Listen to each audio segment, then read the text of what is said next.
बिस्मिल्लाहिर्रहमानिर्रहीम। अस्सलाम वालेकुम व्यूवर्स, आज मैं आपके लिए लेके आया हूँ मोटिव फिल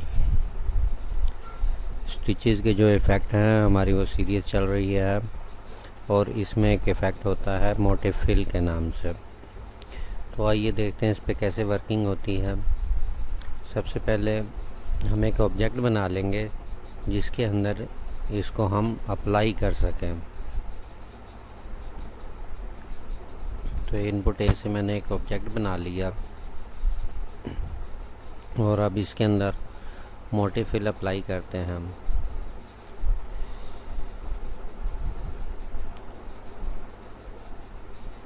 और मैं इसकी डुप्लिकेट कर लेता हूँ ताकि हम इसमें मुख्तलिफ़ किस्म के जो मोटिव हैं उनको अप्लाई करके देख सकें।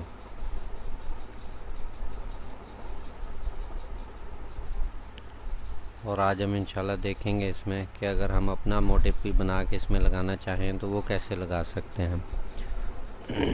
तो देखें, जब आप मोटिव फिल की सिलेक्शन में आएंगे तो यहाँ पे आपको बहुत सारे मोटिव बने हुए नज़र आएंगे। आप जिसको भी यहाँ पर अप्लाई करना चाहें, आप ऑब्जेक्ट को सिलेक्ट करेंगे और जस्ट उसके ऊपर क्लिक कर देंगे। जैसे मैंने आपको प्रीवियस वीडियो में बताया था प्रोग्राम स्पिट के अंदर कि उसमें ऑलरेडी ऑब्जेक्ट बने हुए होते हैं, प्रोग्रामिंग हुई भी होती है। तो इसके अंदर भी ऐसा ही है।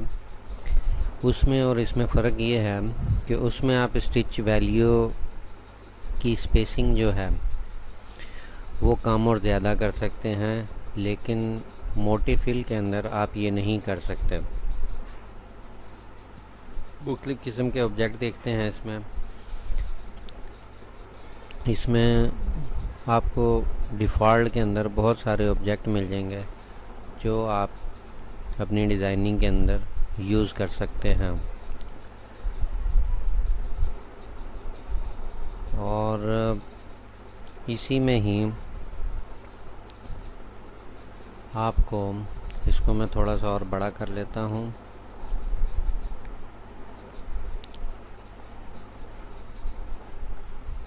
अब देखें, जैसे मैंने आपको बताया कि ये काफ़ी सारे ऑब्जेक्ट हैं।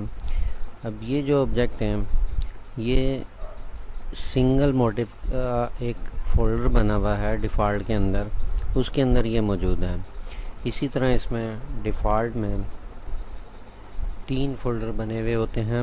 एक मोनोग्राम का होता है और एक 2 पार्ट मोटिव का होता है। इसमें 2 पार्ट को ज्वाइंट किया हुआ होता है।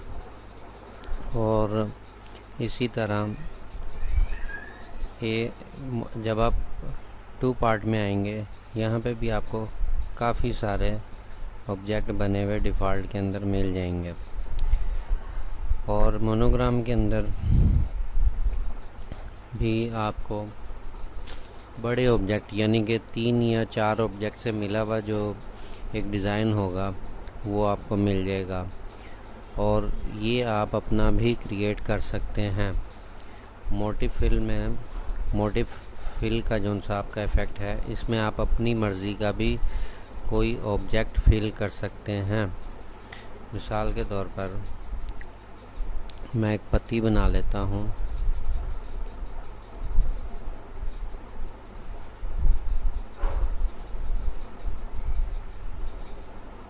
तो देखें, जैसे मैंने ये एक पत्ती बना ली और इसको थोड़ी सी शेप दे लेते हैं पत्ती वाली।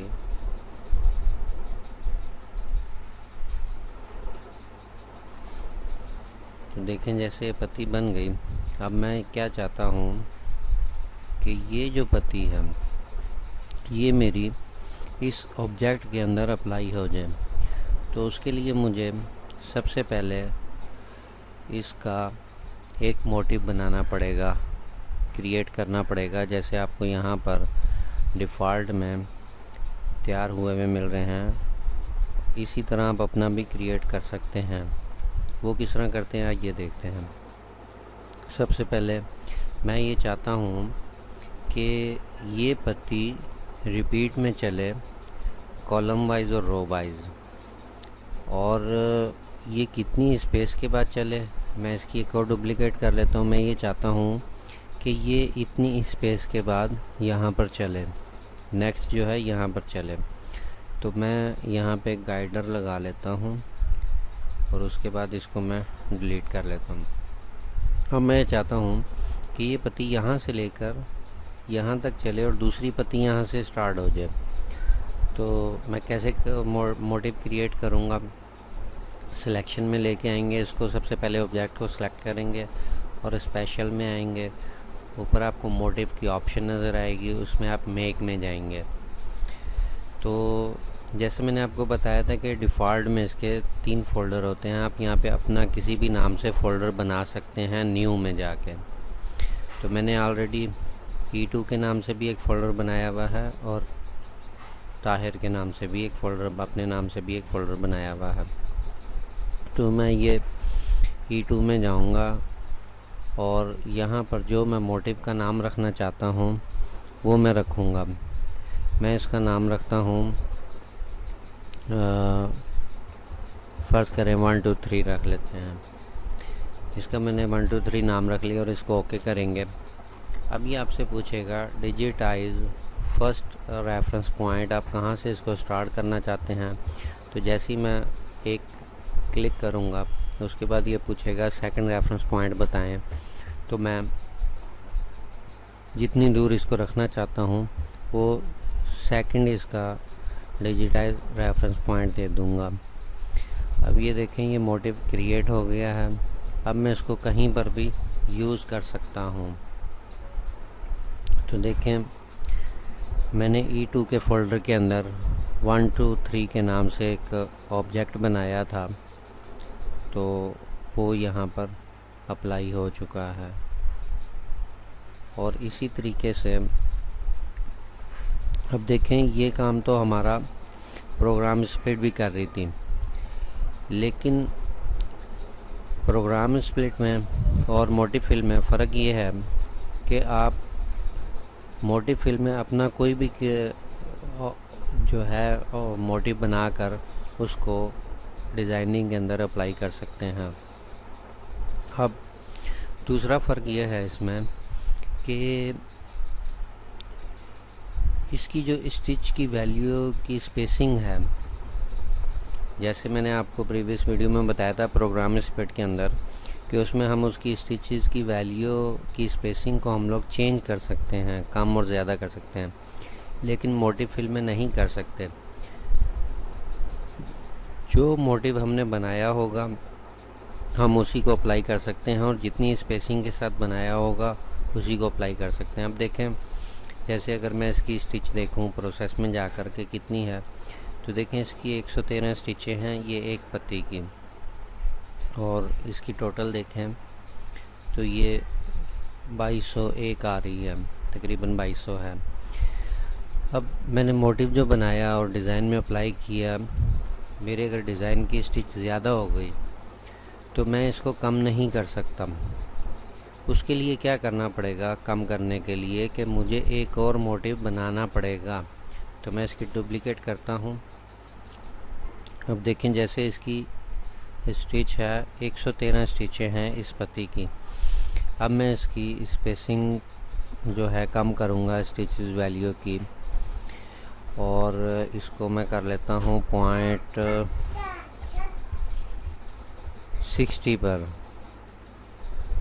तो अब चेक करते हैं, ये देखें 76 हो गई। और अब मुझे ये एक और ऑब्जेक्ट, एक और मोटिव क्रिएट करना पड़ेगा इसकी स्टिचेस कम करने के लिए।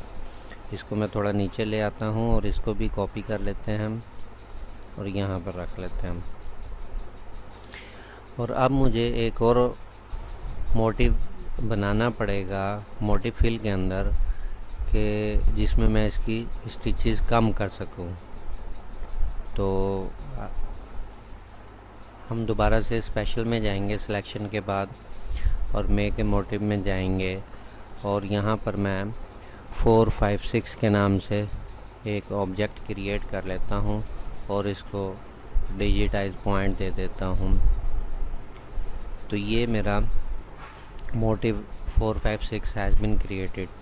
ठीक है जी। और अब मैं ये चाहूँगा कि ये जो मैंने बाद में स्टिचेस कम करके मोटिव बनाया है उसको इसमें फिल करूँ। तो ये 4 5 6 को मैं इसमें अप्लाई करूँगा। और अब अगर देखें,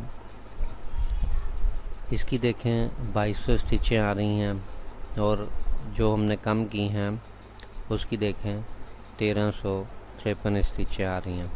तो इस तरीके से आप अपना मोटिव क्रिएट भी कर सकते हैं और इसके डिफ़ॉल्ट में जो पड़े हुए होते हैं वो भी यूज़ कर सकते हैं।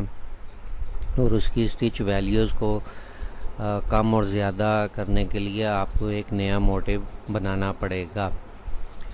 तो ये थी हमारी आज की वीडियो।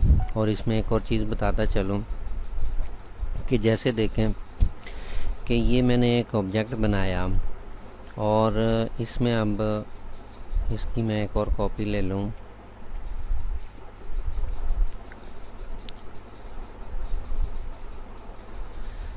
तो ये देखें कि ये जो कटिंग हो रही है, अगर मैं चाहता हूँ कि ये कटिंग ना हो, मुकम्मल मेरी पत्ती जितनी मैंने बनाई थी उतनी की उतनी शो हो, तो उसके लिए मुझे क्या करना पड़ेगा, इसमें नीचे एक ऑप्शन होगी क्लिप टू फिट शेप, यानी कि जो शेप मैंने बनाई है उसके अंदर अंदर ये क्लिप हो जाए, उसके बाहर ना जाए। अगर मैं इसको ख़त्म कर दूंगा तो ये कोशिश ये करेगा उस ऑब्जेक्ट के अंदर जितनी रोज़ और कॉलम्स आ सकते हैं उतने ऐड कर देगा। जैसे देखें मैंने ये किया तो इसने उस शेप को ख़त्म कर दिया।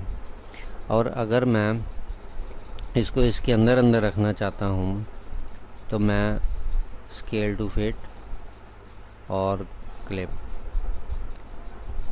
ठीक है, जैसे देखें। और दूसरी बात ये है कि अगर मैं इस ऑब्जेक्ट को, मेरा ये ऑब्जेक्ट मुझे लगा कि बड़ा बन गया है, तो मैं इसको छोटा करना चाहूँ, इसकी साइजिंग करना चाहूँ तो वो भी मैं कर सकता हूँ। जैसे मैं इसकी अब जैसे 6.8 पर है, मैं इसको 4 कर देता हूँ। और इसकी जो हाइट है 12 है, मैं इसको 8 पर ले जाता हूँ। तो ये देखें अब हुआ क्या कि जो साइज़ मैंने यहाँ पर रखा हुआ था उसको मैंने छोटा कर दिया इस चीज़ का, ऑब्जेक्ट का। अब जो कॉलम और रोज़ का साइज़ था वो तो मेरा वो ही रहा, उसको भी मैं कम और ज़्यादा कर सकता हूँ। जैसे देखें मैंने एक्स पर 4 किया इस ऑब्जेक्ट को और वाई पर मैंने 8 mm कर दिया। अब हम कॉलम की 4 mm पर कर देंगे ताकि साथ जुड़ जाएं और रोज़ में हम इसको 8 mm कर देंगे। तो ये इस तरीके से फिल हो जाएगा। और डिफ़ॉल्ट में ये क्लिप टू फिट शेप पर ही होती है। मिसाल के तौर पर हम अगर कोई ऑब्जेक्ट बना रहे हैं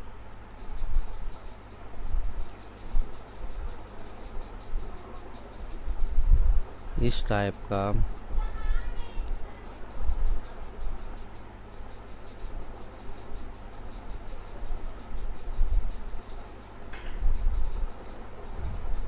तो देखें कि मेरी रिक्वायरमेंट तो है इस डिज़ाइन की, इस शेप की।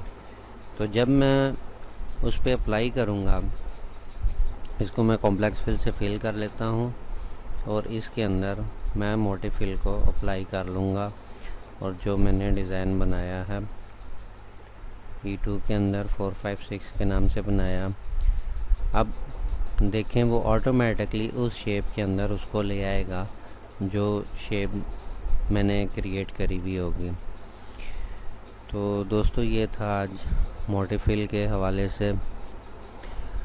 नेक्स्ट वीडियो में इंशाल्लाह एक नए इफ़ेक्ट के साथ हाज़िर होंगे। अक्टूबर से इंशाल्लाह हमारी क्लासेस स्टार्ट हो रही हैं नया बैच स्टार्ट हो रहा है। अगर आप उसमें शामिल होना चाहते हैं तो डिस्क्रिप्शन में एक गूगल फॉर्म है, उसमें आप जो है अपना नाम, ईमेल एड्रेस और नंबर फिल करें, उस फॉर्म को फिल करें तो इंशाल्लाह जल्दी आपसे रब्ता किया जाएगा। और अगर आप ऑलरेडी डिज़ाइनर हैं, डिज़ाइनिंग कर रहे हैं, आपको किसी भी किस्म की प्रॉब्लम आ रही है डिज़ाइनिंग के अंदर, किसी डिज़ाइन में प्रॉब्लम है, आप वो भी मेरे से डिस्कस कर सकते हैं कमेंट में, तो मैं इंशाल्लाह उसका जल्द से जल्द रिस्पांस दूंगा आपको। तो